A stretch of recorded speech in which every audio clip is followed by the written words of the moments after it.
Every fall, I find myself drawn back to Over the Garden Wall, not just for the story, but for the way it makes me want to bake. There's something about wandering through those autumn woods, the amber leaves, the flickering lanterns. It makes me think about heat, warmth, and the alchemy of turning simple ingredients into something nourishing. And that's when I start thinking about the woodsman's lantern, burning edelwood oil, and how even something dark and strange can inspire creation in the kitchen. Edelwood sounds very much like Edelweiss, edel meaning noble and weiss meaning white. It's a delicate flower that symbolizes the rugged purity of the alpine region it grows in and the endurance of its native inhabitants, since both thrive at high altitudes and low temperatures. Edelwood, on the other hand, is a tree that is made from lost souls, trapped for eternity, pressed into bark and timber, forced to endure endlessly in a state between life and death.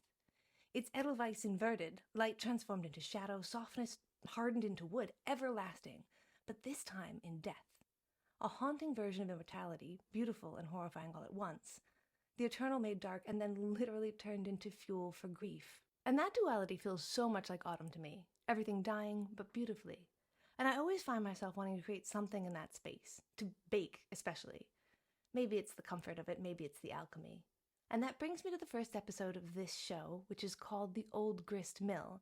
The word grist can mean anything that's useful, something you process, something that feeds the next thing. However, it traditionally refers to grain ground into flour.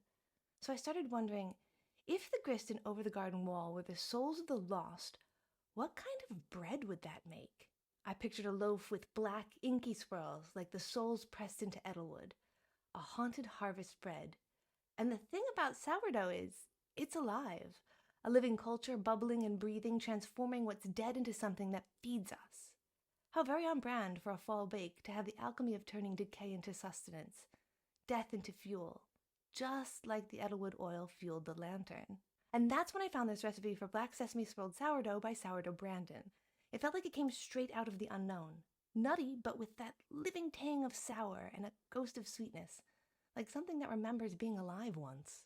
Now I'm thinking, maybe that's my fall ritual this year. Rewatch Over the Garden Wall, bake something dark and beautiful, and remember that even the things that grind us down, grief, loss, and the passage of time, can still become something nourishing.